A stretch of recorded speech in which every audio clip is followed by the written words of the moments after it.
हरे कृष्णा भक्तों, राधे राधे। आप सभी भक्तों को अक्षय नवमी और आमला नवमी की बहुत बहुत शुभकामनाएं। प्रत्येक वर्ष के कार्तिक मास के शुक्ल पक्ष की नवमी तिथि को अक्षय नवमी मनाई जाती है। आंवले के वृक्ष में भगवान श्री विष्णु, भगवान श्री शिव जी निवास करते हैं। अतः इस दिन आंवला वृक्ष की पूजा करने से भगवान विष्णु, माता लक्ष्मी और भगवान शिव जी की पूजा करने से सुख, समृद्धि और सौभाग्य की प्राप्ति होती है। हमारे शास्त्रों में अक्षय नवमी का बहुत अधिक महत्व बताया गया है। अक्षय का अर्थ होता है जिसका कभी क्षय नहीं हो। इस दिन किए गए सभी कार्यों का अक्षय फल प्राप्त होता है। इस दिन किए गए तीर्थ स्नान, दान, पुण्य से प्राप्त होने वाला फल कभी भी नष्ट या कम नहीं होता है। प्रत्येक वर्ष के कार्तिक मास के शुक्ल पक्ष की नवमी तिथि को अक्षय नवमी या आंवला नवमी भी कहते हैं। इस दिन आंवला वृक्ष की पूजा करने का विशेष महत्व होता है। शास्त्रों के अनुसार आंवले के वृक्ष में भगवान श्री हरि विष्णु और भगवान शंकर का वास होता है। इसके साथ ही इस दिन आंवले के वृक्ष का सेवन करने से, पूजन करने से और आंवले वृक्ष के नीचे भोजन बनाकर, भोग लगाकर फिर प्रसाद ग्रहण करने से भक्तजन, साधक के परिवार को अच्छी सेहत और आशीर्वाद प्राप्त होता है। कार्तिक मास के शुक्ल पक्ष की नवमी तिथि की शुरुआत 30 अक्टूबर को सुबह 10:06 पर हो रही है और इसका समापन 31 अक्टूबर को सुबह 10:03 पर होगा। अतः उदया तिथि के अनुसार अक्षय नवमी या आंवला नवमी का पूजा, व्रत आदि 31 अक्टूबर को मनाई जाएगी। शास्त्रों के अनुसार अक्षय नवमी से ही सतयुग की शुरुआत हुई थी, इसलिए अक्षय नवमी के दिन को सतयुगादि तिथि भी कहा जाता है। और अक्षय नवमी के दिन ही भगवान श्री कृष्ण ने अपने सभी कर्तव्यों को पूरा करने के लिए वृंदावन से मथुरा की यात्रा शुरू की थी। यही कारण है कि अक्षय नवमी के दिन मथुरा या वृंदावन की परिक्रमा करने के लिए की भारी भीड़ उमड़ती है। अक्षय नवमी तिथि जब पूर्वाहन में आए तब उसे युगादि तिथि कहते हैं। पूर्वाहन अर्थात प्रातः काल 9 बजे से लेकर 12 बजे तक के बीच के समय को पूर्वाहन समय कहते हैं। कार्तिक मास के शुक्ल पक्ष की नवमी तिथि को युगादि तिथि भी कहते हैं। यह अक्षय नवमी युगादि तिथियों में से एक है। इसका अर्थ है कि प्रत्येक युग में 100 वर्षों तक प्रतिदिन दान, पुण्य और सत्कर्म करने से जो पुण्य हमें मिलता है वह युगादि तिथि में एक दिन में दान, पुण्य, सत्कर्म, भगवान मंत्र जाप, भगवान नाम जाप, शास्त्र स्वाध्याय इत्यादि एक दिन में ही करने से मिल जाता है। अर्थात किसी भी युग में हम 100 वर्षों तक प्रतिदिन दान, पुण्य, सत्कर्म, शास्त्र स्वाध्याय करें, भगवान मंत्रों का, भगवान नाम का जाप करें, वह पुण्य फल और युगादि तिथि में एक दिन में हम यह सब कार्य करें, दान, पुण्य, भगवान मंत्र जाप, भगवान नाम जाप और शास्त्र स्वाध्याय इत्यादि, इस एक दिन में किए गए पुण्य का फल 100 वर्षों तक किए गए पुण्य के फल के बराबर होता है। आंवला नवमी के दिन भगवान श्री हरि विष्णु, माता लक्ष्मी, भगवान शिव जी की पूजा अर्चना करनी चाहिए और इसके साथ आंवला नवमी के दिन आंवला वृक्ष की विशेष पूजा अर्चना करनी चाहिए। सुबह सूर्योदय से पहले व्यक्ति को स्नान कर पवित्र वस्त्र धारण करके अपने घर के मंदिर में पूजा अर्चना करके फिर आंवला के वृक्ष की पूजा अर्चना करनी चाहिए। आंवला वृक्ष के जड़ में भगवान श्री हरि विष्णु, भगवान शिव जी और ब्रह्मा जी तीनों देवताओं का वास होता है।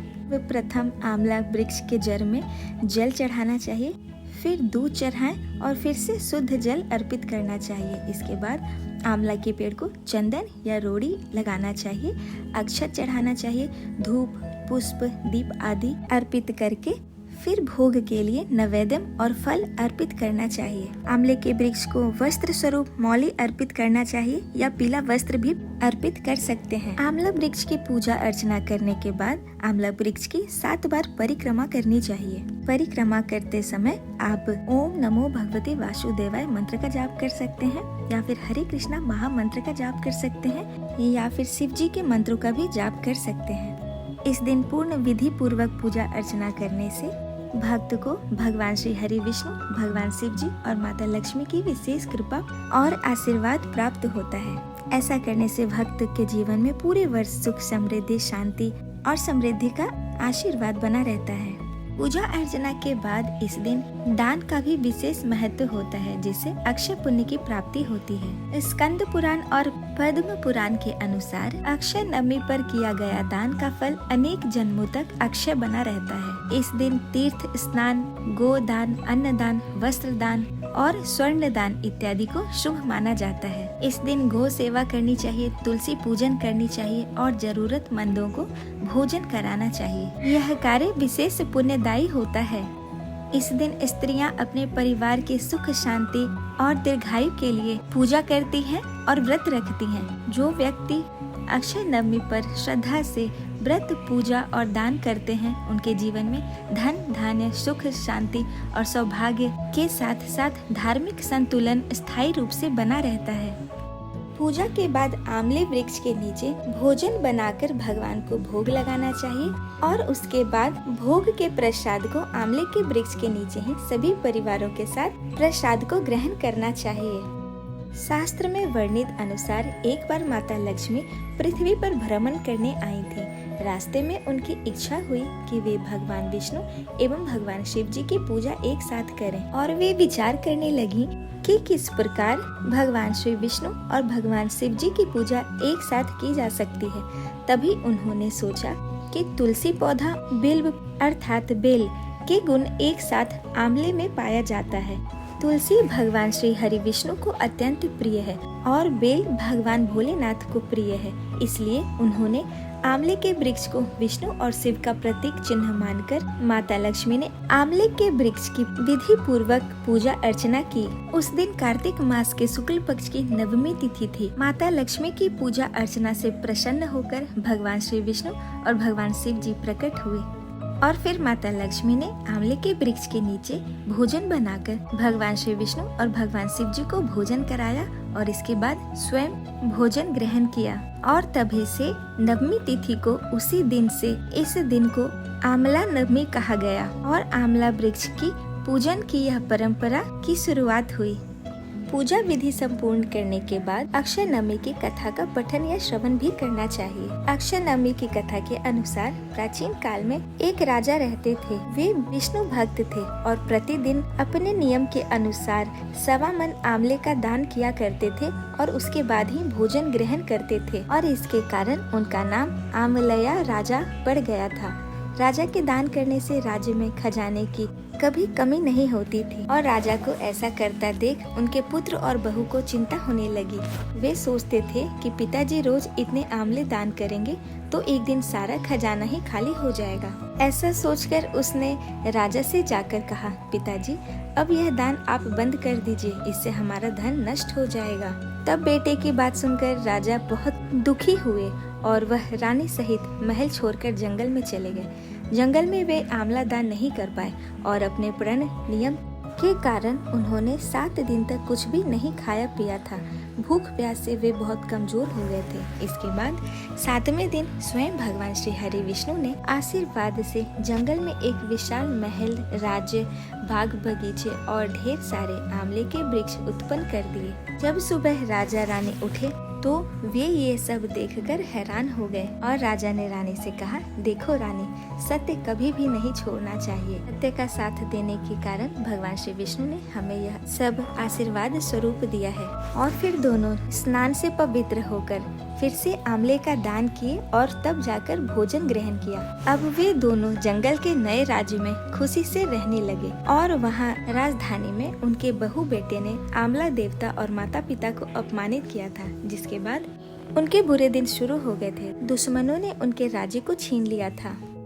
तब वे दोनों भटकते भटकते काम और भोजन की तलाश में पिता के नए राज्य में जा पहुँचे। यहाँ पर बहू बेटे के हालात इतने खराब थे कि ना ही राजा उन्हें पहचान सके और ना उनके बेटे बहू माता पिता को पहचान सके। लेकिन दोनों की खराब हालत देखते हुए राजा ने महल में उन दोनों को काम के लिए रख लिया। और एक दिन बहू सास के बाल बना रही थी, तभी अचानक सास की पीठ पर एक मस्सा देखा तो उसे याद आया कि उसकी सास के पास भी ऐसा ही एक मस्सा था।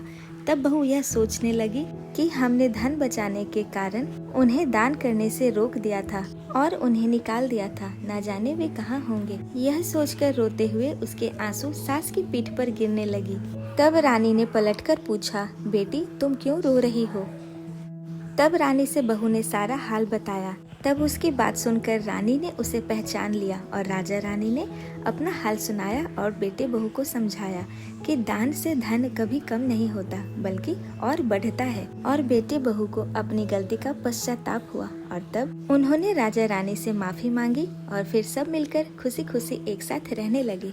तो यह थी आमला नवमी के महात्म का वर्णन, पूजा विधि और व्रत कथा। आप सभी भक्तों का हमारा वीडियो देखने के लिए बहुत बहुत धन्यवाद।